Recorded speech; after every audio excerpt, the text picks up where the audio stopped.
Assalamualaikum warahmatullahi wabarakatuh. Perkenalkan, kami dari kelompok 4 dari tugas rekayasa lalu lintas. Perkenalkan, nama aku Fansoker Pelawal. Saya Ibrahim Ramadhani. Saya Yunus Sebastian. Saya Siti Aliana Putrandro. Saya Simran Jaya Putri. Kali ini kita akan mempresentasikan tentang tugas rekayasa lalu lintas, yaitu di Jalan Soekarno-Hatta dengan dosen pengampu Ibu Agustina Wardani STMT. Pertama adalah latar belakang di Jalan Soekarno-Hatta sebagai salah satu jalur transportasi yang strategis. Jalan ini mengalami permasalahan lalu lintas yang serius meliputi kemacetan, kecelakaan, dan hambatan samping. Oleh karena itu diperlukan sebuah analisis komprehensif terhadap bentuk geometri jalan, volume arus lalu lintas, dan faktor-faktor hambatan samping yang ada. Dan selanjutnya adalah tujuan penelitian. Yang pertama, menganalisis bentuk geometri jalan di Soekarno-Hatta. Yang kedua, menghitung volume arus lalu lintas pada jalan Soekarno-Hatta. Yang ketiga, menilai besarnya hambatan samping terhadap arus lalu lintas di jalan Soekarno-Hatta. Selanjutnya adalah rekayasa lalu lintas, yaitu suatu penanganan yang berkaitan dengan perencanaan geometrik, dan operasi lalu lintas jalan raya serta jaringannya. Dan terminal, penggunaan lahan serta keterkaitannya dengan model transportasi lain. Rekayasa lalu lintas bertujuan untuk membuat arus lalu lintas menjadi lancar dan aman dengan biaya rendah melalui pengaturan dan penataan sistem jalan yang sudah ada.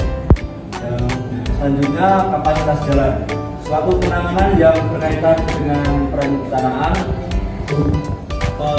geometrik dan operasi lalu lintas jalan raya serta jaringannya.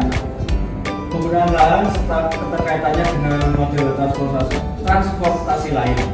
Rekayasa lalu lintas bertujuan untuk membuat arus lalu lintas menjadi lancar dan aman dengan biaya yang mudah melalui pengaturan dan penataan sistem jalan yang sudah ada.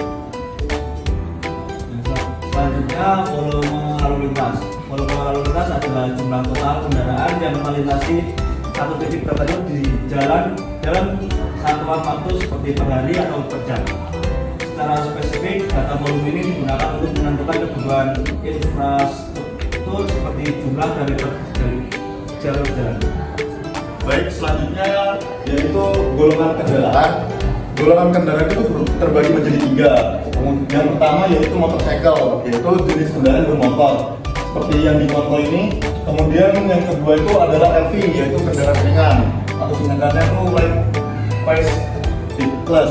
Yang itu yang seperti contoh yang di sini yaitu mobil, kemudian pick up, dan mobil angkot. Kemudian itu juga ada yang namanya heavy vehicle, yaitu seperti truk, kemudian kontor, kemudian juga ada kendaraan beroda 6.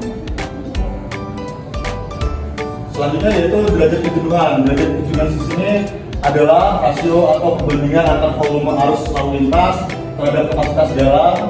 Kemudian nilai-nilai ini merupakan faktor kunci untuk mengevaluasi kinerja suatu jalan dan menjadikan indikator utama untuk menentukan apakah jalan tersebut memiliki masalah kapasitas, mendekati macet atau tidak. Yang kemudian yaitu kondisi lalu lintas. Di sini kita bisa lihat kondisi lalu lintas adalah pengajaran pergerakan suatu kendaraan dan orang di jalan yang diatur untuk menciptakan lalu lintas yang aman dan lancar, tertib. Kondisi lalu lintas ini juga tertuang di dalam Undang-Undang Dasar, yaitu dalam Undang-Undang Nomor 22 Tahun 2009 melalui manajemen rekayasa lalu lintas serta peraturan tentang arahan prioritas jalur dan pengendalian arus di persimpangan. Kemudian hambatan samping itu merupakan yang disebabkan oleh empat jenisnya masing-masing memiliki bobot pengaruh. Yang pertama itu adalah jalan kaki dengan 0,50, kemudian kendaraan berhenti atau parkir yang biasanya kita lihat di pinggir jalan itu adalah kendaraan yang parkir di pinggir jalan itu merupakan hambatan juga. Kemudian kendaraan bergerak lambat SMV dengan 0,40, kemudian kendaraan masuk dan keluar dari lahan samping jalan. Ini adalah lokasi survei kami yang terletak di Soekarno-Hatta. Di sini bisa dilihat di dekat Universitas Maritim atau Universitas Namui. Hasil dari pengamatan kami yaitu dari hasil pengamatan dari studi kasus di Jalan Soekarno-Hatta dilakukan selama 1 hari, yaitu pada hari Jumat tanggal 14 Maret 2025 untuk waktu di jam 9 sampai dengan jam 18.00 dari hasil survei pendahulu yang telah dilakukan dengan cara melakukan pengukuran dan juga pengamatan di lapangan dan diperoleh data berikut. Yang pertama, tipe jalan 2 dimensi, kemudian di Kota Semarang, kemudian dengan ukuran 1.708.803 jiwa. Kemudian juga segmen di Jalan Soekarno-Hatta, tipe daerah itu ada di jalan perkotaan, panjang segmennya itu adalah 200 cm. Begitu dari saya, maka akan dilanjutkan rekan saya berikutnya.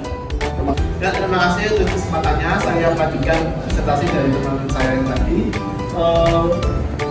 Berikut adalah kondisi dari geometrik, yaitu didematkan hasil lebar jalur yaitu 14 meter dan jalannya merupakan jalan tipe jalan 2 arah. Kemudian tipe perkerasan yang dipakai pada Jalan Soekarno-Hatta adalah tipe perkerasan jalan yang kaku. Kemudian untuk lebar median yaitu kurang lebih dari 1 meter. Untuk hasil survei kondisi lalu lintas yang dilakukan untuk di arah barat, terdapat puncak yaitu di jam 7 sampai jam 8 untuk di sesi pagi hari dan jam 16 sampai jam 17 untuk di sesi sore hari, yaitu dengan nilai yang pagi 1526,45 yaitu SMP per jam untuk di pagi hari, dan SMP per jam di sore hari yaitu 1777,15 SMP per jam. Kemudian untuk kondisi volume lalu lintas, hasil survei lalu lintas di arah timur didapatkan masih sama untuk titik puncak tertingginya di jam 7 sampai jam 8 pagi dengan hasil 1136,15 SMP per jam, dan di puncak sore hari terjadi di jam 16 sampai jam 17 dengan total nilai 1048,8 SMP per jam. Kemudian hambatan yang ada di Jalan Soekarno-Hatta meliputi hambatan samping dari tabel 2.1 dan data penelitian. Hambatan samping Jalan Soekarno-Hatta masuk ke dalam hambatan samping tinggi atau H dengan jumlah bobot segmen kisaran antara 500 sampai 899, dan analisa kecepatan arus bebas yaitu untuk jalan terbagi analisa dilakukan terpisah pada masing-masing arah lalu lintas seolah-olah masing-masing arah merupakan jalan satu arah yang terpisah. Analisa kapasitas dihitung dengan rumusan sebagai berikut. Setelah dilakukan perumusan yaitu didapatkan hasil 52,25 km per jam untuk hasil analisa kecepatan arus bebas. Dan dilanjutkan analisa kapasitas untuk jalan terbagi, analisis dilakukan terpisah pada masing-masing arah lalu lintas seolah-olah masing-masing arah merupakan jalan satu arah yang terpisah. Analisa kapasitas dihitung dengan rumus sebagai berikut. Untuk persamaan perhitungannya didapatkan C sama dengan 3250,65 SMP per jam. Untuk derajat kejenuhan, yaitu derajat kejenuhan bisa kita hitung dengan rumusan sebagai berikut, yaitu Q dengan persamaan sebagai berikut. Kemudian untuk volume lalu lintas di Jalan Soekarno-Hatta arah barat pukul 7 sampai 8 dengan LV total yaitu 581, HV total 66, MC total 3625, EMP yaitu 1, MP dan 1,2 dan EMP sama dengan 0,5 dengan Q total yaitu berdasarkan hasil 1526,45 SMP per jam. Cukup sekian dari saya, mungkin bisa dilanjutkan kepada teman saya. Saya akan melanjutkan derajat kejenuhan. Derajat kejenuhan atau degree of separation arah barat yaitu dengan total 0,469. Untuk volume lalu lintas lokasi jalan Soekarno-Hatta arah timur pada pukul 4 sampai 5 dengan LV total 564, EMP 1, DV total 28, EMP 1,20, NC total 1800, EMP 0,25. energi 1047,6 SMP per jam. Derajat kejenuhan arah timur, DS sama dengan 0,322. Tabel derajat kejenuhan pada periode jam 7 sampai 8, total volume timur 656,668, total volume barat 1526,45, kapasitas 3250, DS arah timur 0,202, DS arah barat 0,47. Pada periode jam 4 sampai 5 sore, total volume timur 1047,6, total volume barat 1090,218, kapasitas 3250,65, DS arah timur 0,322, DS arah barat 0,335. Evaluasi kinerja ruas jalan Soekarno-Hatta berdasarkan data statistik sensus penduduk Kota Semarang tahun 2022 yang terdapat sebanyak 1.708.803 jiwa untuk meramalkan kondisi lalu lintas di masa mendatang. Digunakan metode perhitungan pertumbuhan penduduk sebesar 6% per tahun. Analisis ini bertujuan untuk memperkirakan jumlah penduduk dan dampaknya terhadap kondisi lalu lintas dalam 5 tahun dan 10 tahun ke depan. Untuk itu, diperlukan rumusan perhitungan pertumbuhan penduduk menggunakan persamaan berikut. LHRN sama dengan LHR 0 1 plus IN. Oke, selanjutnya akan dipresentasikan oleh teman saya. Oke, saya akan melanjutkan evaluasi kinerja ruas jalan Soekarno-Hatta.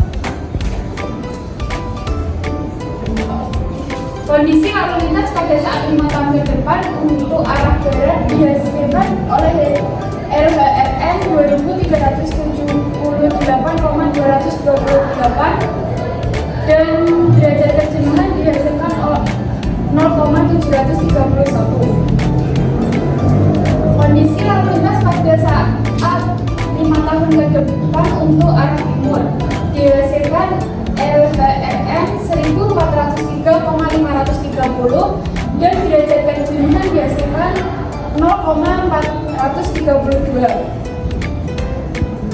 Kinerja ruas jalan 10 tahun ke depan. Kondisi lalu lintas pada saat 10 tahun ke depan untuk arah barat dihasilkan LHRN adalah 3182,605 dan derajat kejenuhan dihasilkan 0,979.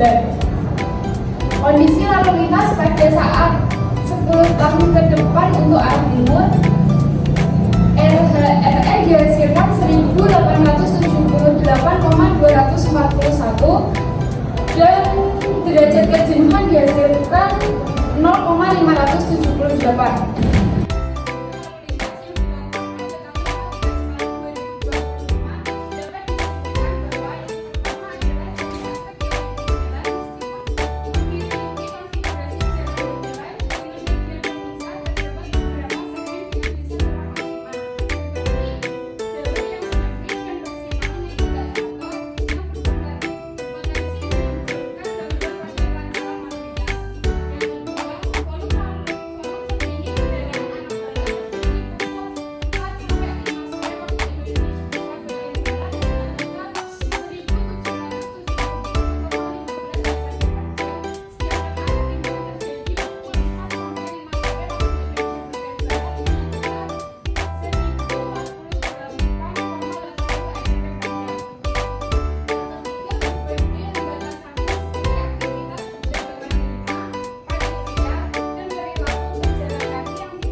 Sekian presentasi dari kami dari kelompok 4. Apabila mana ada kurang darinya presentasi dari kami ucapkan mohon maaf dan terima kasih. Assalamualaikum warahmatullahi wabarakatuh. Kalau nggak kedokteran ya teknik. Kalau laki-laki nggak masuk kriteria itu mohon izin waktu itu udah nggak laku lah.